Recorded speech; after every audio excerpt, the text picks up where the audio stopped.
சொன்னதான் அரசு வேளாண்மை கல்லூரி என்பது கரூர் மாவட்ட மக்களுடைய நீண்டகால கனவு. அதில் என்னுடைய கனவும் அடங்கியிருக்கு.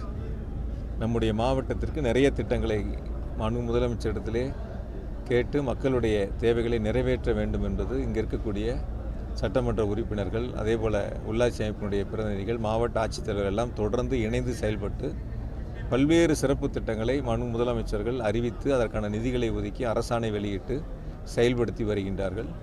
அந்த வகையில் கரூருக்கு ஒரு அரசு வேளாண்மை கல்லூரியை முதலாண்டு ஆட்சி பொறுப்பேற்ற 2021ஆம் ஆண்டு முதல் ஆண்டிலேயே 3 வேளாண்மை கல்லூரி கொடுத்தாங்க. அதில் கரூருக்கும் ஒரு வேளாண்மை கல்லூரியை கொடுத்து அந்த ஆண்டிலேயே மாணவர் சேர்க்கை தொடங்கி சிறப்பாக நடைபெற்று வருகின்றன.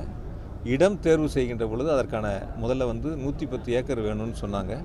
அதற்கான இடங்களை நாங்கள் தேர்வு பண்ணுவதற்கான முயற்சி எடுத்த மாவட்ட நிர்வாகம், அரசு நிலங்கள் எந்த இடங்களிலும் 110 ஏக்கர் இல்லாத சூழலில் இறுதியாக 40 ஏக்கர் இருந்தால் போதுமானது என்று துறையின் சார்பில் சொல்லப்பட்டதை அடுத்து மணவாசி பகுதியில் அறநிலையத்திற்கு சொந்தமான இடம் 40 ஏக்கர் நிலம் தேர்வு செய்யப்பட்டு அறநிலையத்துறையத்திலே ஒப்புதலை பெற்று 7 கோடி ரூபாய் வேளாண்மை துறையின் சார்பில் அறநிலையத்துறைக்கான நிதியை கொடுத்து அந்த இடத்தை வகை மாற்றம் செய்து அதற்கு பிறகு அந்த இடத்துல மதிப்பீடுகள் தயார் செய்யக்கூடிய பணிகளை தொடங்கி 76 கோடி ரூபாய் திட்ட மதிப்பீடுகள் தயார் செய்யப்பட்டு அரசுக்கு அனுப்பப்பட்டு அதற்கான நிதியையும் மாண்பு முதலமைச்சர்கள் வழங்கி ஒப்புதலை தந்திருக்கின்றனர். அதற்கான அரசாணையும் வெளியிடப்பட்டிருக்கின்றன.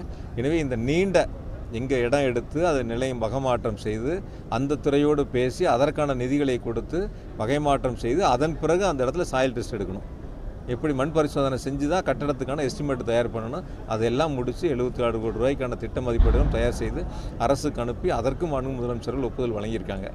ஏதோ காக்கா உட்கார பணம்பளை விழுந்த கதையாக சொல்லுவாங்கல்ல கிராமத்தில், அது மாதிரி இதெல்லாம் தெரிஞ்சுக்கிட்டு சில பேர் கல்லூரி ஏதோ அவங்க கொண்டு வந்த மாதிரியும் அதை நடக்காத மாதிரியும் இந்த அரசாங்கம் ஏதோ விட்டுட்ட மாதிரியும் மக்கள்கிட்ட ஏதோ கவனங்கள் இருக்கிற மாதிரியும் சில நேரங்களில் உண்மைக்கு மாறான தவறான பொய்யான கருத்துக்களை முன்வைக்கிறாங்க.